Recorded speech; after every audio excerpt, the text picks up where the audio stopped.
Maintenant, on va parler des mastocytoses, avec du coup une première étude qui concerne la physiopathologie de la mastocytose associée aux hémopathies.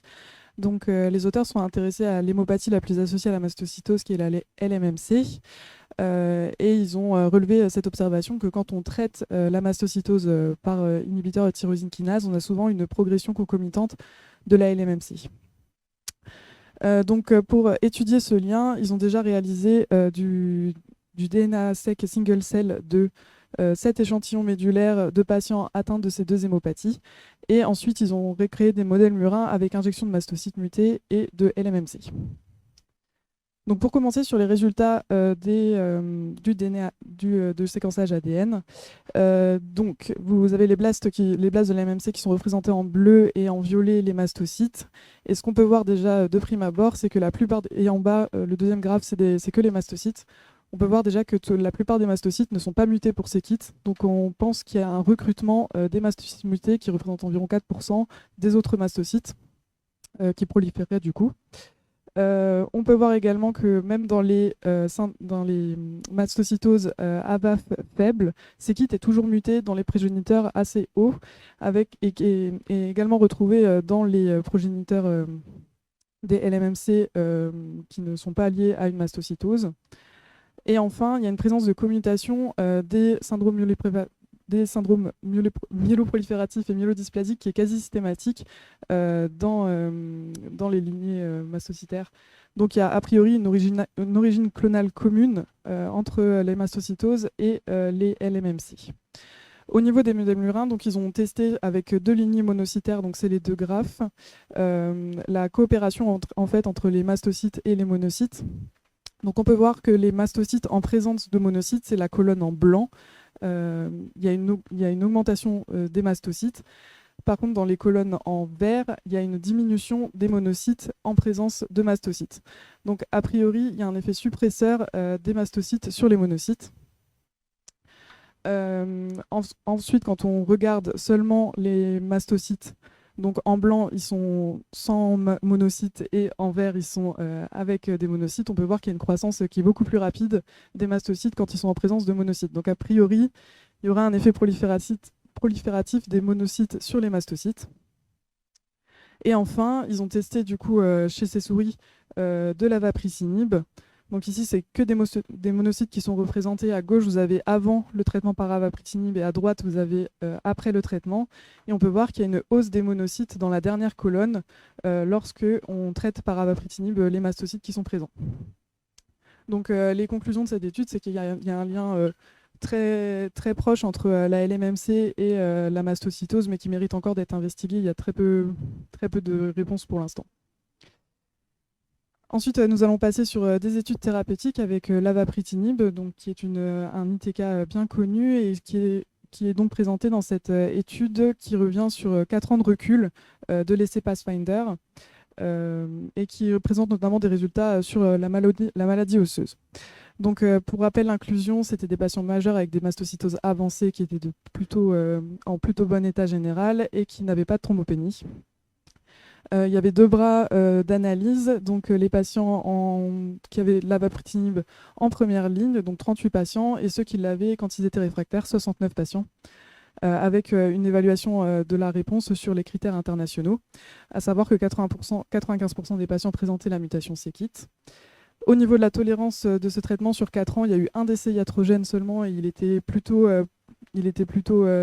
multifactoriel. C'était une insuffisance rénale aiguë sur polymédication chez un patient très âgé.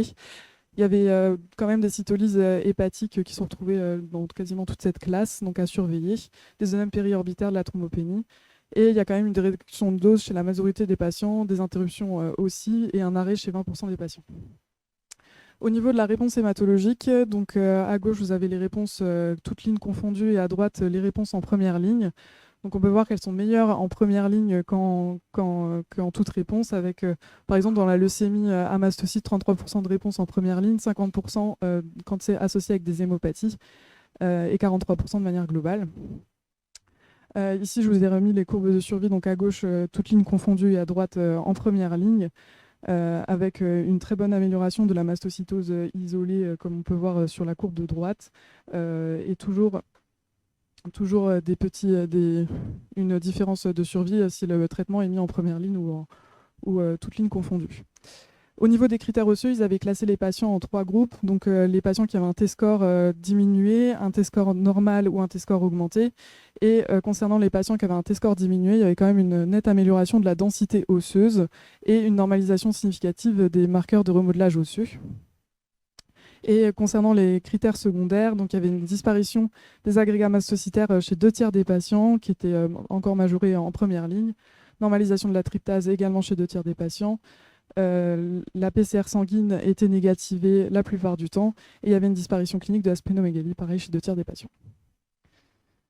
Et un deuxième traitement que je vous présente, donc le bezuclastinib chez les patients, mais ce coup-ci chez les patients qui sont atteints de mastocytose non avancée, donc avec cet essai SUMMIT qui est un essai de phase 2 multicentrique double aveugle, qui évalue donc la baisse des symptômes dans la mastocytose non avancée.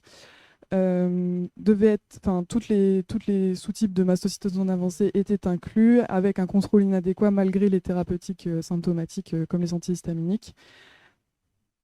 La première partie comprenait l'optimisation de dose et est présentée dans cette étude du coup l'expansion de dose avec une randomisation bezuclastinib 100 mg versus placebo. Un objectif primaire sur la sécurité et la tolérance et des critères secondaires sur l'amélioration d'un score symptomatique qui s'appelle le MS2D2-TTS, qui est un score validé dans la mastocytose non avancée, qui comprend 11 symptômes qui sont notés de 0 à 10 sur les 14 derniers jours. Au niveau des types de mastocytose non avancée représentés, c'était majoritairement des indolentes. Et on peut voir qu'il y a une nette amélioration du score symptomatique avec moins 9 points de manière significative avec la prise du bezuclastinib. Et cette réduction de dose, elle est homogène dans tous les symptômes. Il n'y a aucun symptôme qui est laissé pour compte.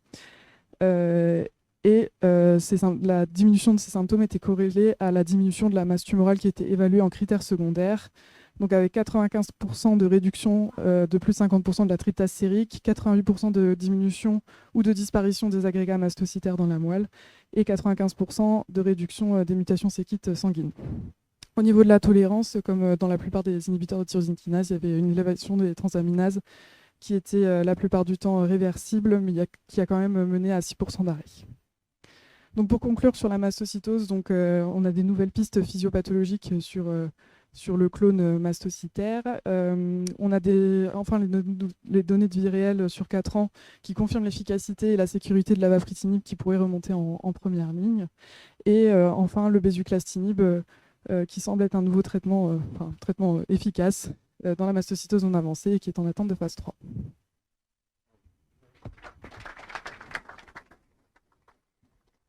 Effectivement, on retrouve la mutation dans certains cas de monocytose, mais il faut savoir que KIT n'est pas exprimé dans les monocytes. Même si l'ADN porte la mutation, ça ne veut pas dire que KIT qui est muté va s'exprimer et qui va donner la prolifération des monocytes. Et deuxièmement, si on met le clone 816 par-dessus, on va avoir une expansion agressive des mastocytes. Et en gros, on est en train d'essayer de comprendre pourquoi TET2 synergise avec KIT 816 pour faire que la prolifération va être agressive. Et dans ce papier-là, alors, je ne suis pas du tout d'accord avec eux parce que premièrement, ce qui a été démontré dans l'avapritinib, en fait, que tu as présenté après, tous les patients qui avaient des monocytoses, en fait, on voit dans 80% des cas, les monocytes, ils se cassent la figure. Alors qu'ils n'expriment pas KIT. Donc, ce n'est pas une action directe sur KIT, mais c'est probablement une action paracrine sur le mastocyte. La prolifération des monocytes, probablement par le CD30 ou TNF, ce qui a été démontré. Donc là, dans le modèle de souris, je pense que ce n'est pas un bon modèle parce que c'est des lignées de monocytes, ce n'est pas des monocytes de LMMC, c'est des lignées de mastocytes aussi qui ne représentent pas du tout un mastocyte pathologique. Donc toutes ces manips de souris, je n'y crois pas du tout. Donc c'est vrai qu'ils ont un rôle inhibiteur parfois sur les macrophages et la microglie, en particulier dans le développement du cerveau. C'est les mastocytes qui vont contrôler la microglie qu'on va avoir et qui vont déterminer quand on a 50 ans si on va faire l'Alzheimer. Mais sur des lignées, c'est vraiment l'inverse qu'on voit dans ce papier. Il est joli, mais autant la partie clonale, c'est un peu comme dans l'Erdheim-Chester. Il y a les clones TET2 avec BRAF qui apparaissent par-dessus. Là, c'est KIT. Voilà. Et après, il y a des évolutions clonales un peu différentielles. mais le mastocyte, globalement, stimule les monocytes. À tel point que Julien, qui est là, je crois, là, il va essayer de faire.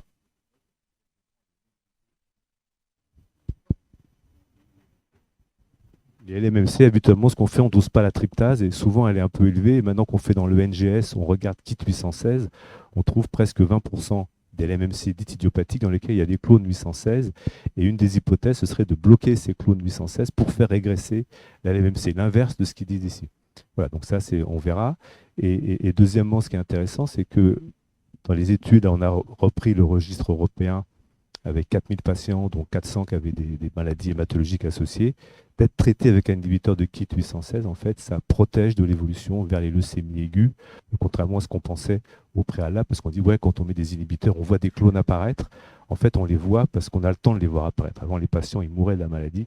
Mais globalement, quand on regarde dans l'étude randomisée, il y a moins de leucémie chez les patients traités que chez les patients non traités, ce qui suggère quand même que de bloquer le clone 816 ne va pas promouvoir la prolifération des clones. Donc ce papier, moi, j'y crois pas, mais après, ça se discute. Voilà. Pour le deuxième papier, c'était quoi déjà? Ah oui, c'était Pathfinder. Alors, quand tu montes les courbes de survie, on se dit bah, la mastocytose, c'est terminé. En fait, en gros, quand les formes pures agressives, quand on bloque KIT 816, on voit que les patients, ils sont tous vivants, première chose. Et deuxièmement, ceux qui sont associés à des maladies hématologiques, en fait, ils meurent de la maladies hématologiques associées. Mais on voit là que c'est des patients qui ont des myodysplasies, des syndromes myoprolifératifs non conventionnels, et que finalement, à 5 ans, eh ben, il y a encore 80% des patients qui sont guéris. Et quand on voit la réalité, c'est pas ça, en vrai, il y en a beaucoup moins.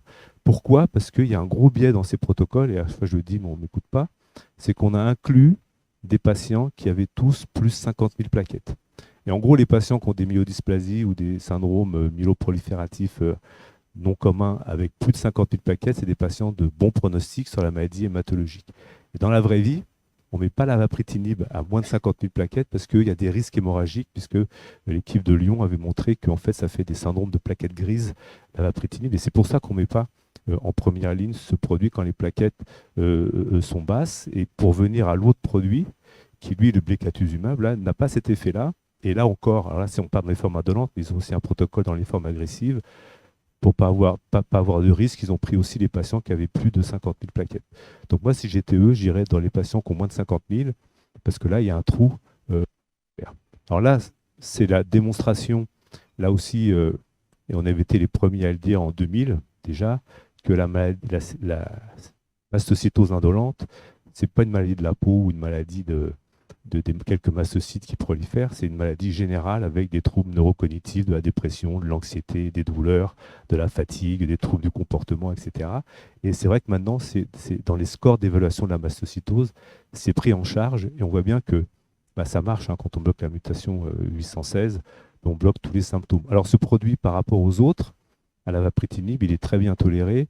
L'effet secondaire qu'il a peut-être en plus de l'avapritinib, c'est comme il bloque KIT de façon très puissante, en fait, bah, les patients, ils ont les cheveux qui blanchissent. Alors pour les vieux comme nous, ça va, mais pour les jeunes, des fois c'est compliqué, soit tout d'un coup avoir les cheveux blancs, parce que la mélanine, en fait, on bloque la production de mélanocytes. Ça, c'est un premier point. Mais dans ce protocole, ce qui est intéressant, c'est qu'il n'y avait pas d'aggravation des troubles cognitifs, alors que l'avapritinib, des fois, un de ses effets secondaires, c'est qu'il aggrave parfois les troubles cognitifs. Et donc là, il y a un peu une compétition entre les deux. Et je ne sais pas, parce qu'on a fait peu de patients dans ce protocole-là, là-bas aussi, parfois, ils ont des œdèmes, les patients périorbitaires, parce qu'on bloque le PDGF récepteur avec l'autre, un peu moins avec celui-là. Donc, à mon avis, les deux, ils seront à peu près similaires. Alors, les patients qui n'ont plus de cheveux ou les patients qui ont les cheveux blancs, bah, ils auront celui-là, et les autres, ils auront l'avapritinib s'ils n'ont pas trop de troubles cognitifs. Et la différence entre les deux, à mon avis, elle va être similaire. Et puis le dernier, c'était quoi?